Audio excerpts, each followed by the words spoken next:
Hi hello guys, welcome to நேஸ்மணி bikers. இன்னைக்கு பார்த்தீங்கன்னா நம்ம 390 போஸ்ட் போட்டிருந்தோம். போஸ்ட் போட்டு அதாவது ஸ்டோரி போட்டு ஒரு 2-3 மினிட்ஸ்லேயே பார்த்தீங்கன்னா நம்மளால் அட்வான்ஸ் பண்ணிட்டாரு. காலேஜ் பையன் தான். கஷ்டம் பார்த்தீங்கன்னா தஞ்சாவூர் அதிராம்பட்டினத்தில் வந்திருக்காங்க. ஸோ 2 நாளாக ஃபாலோ பண்ணிட்டு இருந்தாங்க. நம்மளும் பார்த்தீங்கன்னா கொஞ்சம் பிஸியாக இருந்தாலும் வர வேணான்னு சொல்லிட்டோம். இன்னைக்கு பார்த்தீங்கன்னா அன்டைம் மணி பார்த்தீங்கன்னா 1:30 மணி ஆகுது. ஸோ ஓகே, நம்ம கஸ்டமர் தான் வந்திருக்காங்க. கஸ்டமரோட ஃபீட்பேக் கேட்போம், என்ன சொல்லுவாங்க, எப்படி இவ்வளோ இருக்காண்டி. Thank you so much. Work for money நல்ல ஒரு ரிப்ளைனா. எப்படின்னா தம்பி ஆசைப்பட்ட மாதிரி வாங்கிட்டான். ஃபஸ்ட்டு பைக் அவனுக்கு ட்ரீம் பைக்னால கொஞ்சம் நல்லா பண்ணி கொடுத்துட்டாரு. இன்னும் நான் மேலே எதிர்பார்த்தேன், எப்படி எதிர்பார்த்து வந்தேன்னா சரி மேலே கவருக்கு இவர் போட்டு நல்லா ரிப்பன்லாம் வச்சுருப்பாருன்னு நினச்சேன். இல்லை, ஆனால் இவர் அன்எக்ஸ்பெக்டட். டயர் 2 டயர் புதுசு பக்காவாக இருந்துச்சு. அந்த ரிப்பனுக்கு பதிலாக எனக்கு 17,000 டயர் கொடுத்துட்டாரு, ஃப்ரண்ட் அண்ட் பேக்கு. இதுவே போதும், பெரிய சந்தோஷம் எனக்கு. உனக்குடா தம்பி? நல்லா இருக்கா வண்டி?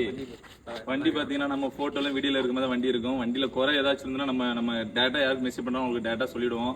தம்பி பார்த்தீங்கன்னா எக்ஸ்பெக்ட் பண்ணது ஒன்று, ஆனால் வந்த ஒன்று வண்டி பார்த்தீங்கன்னா பக்காவாக இருக்குன்றாங்க. இப்போவே வண்டி வந்து நம்ம டெலிவரி கொடுக்குறோம். டைம் ஆனாலும் சரி, எந்த டைம் ஆனாலும் சரி. நம்ம நேஸ்மணி பைக்ஸ் நம்பி வரவங்களுக்கு பார்த்தீங்கன்னா எந்த டைம்னும் பிரச்சனை இல்லை, டெலிவரி நம்ம கொடுத்துருவோம். இப்போ கஸ்டமர் பார்த்தீங்கன்னா இப்போ டெலிவரி நம்ம கொடுக்க போகிறோம். அது பழைய நோட்டும் வாங்க மாட்டுறாங்க, புது நோட்டாக தான் வாங்குறாங்க. இப்போ என்ன பண்ணுறது? சரி ஓகே, பத்திரம், சேஃபாக ஓட்டுங்க. சரி ஓகே, பத்திரம். இந்த பையன் தான் வண்டி இப்போ எடுத்துருக்கிறான். சரி பார்த்து பொறுமையாக போங்கண்ணா. சரி இந்தாங்க டாக்குமெண்ட் பத்திரம். பாய். பாய்மா.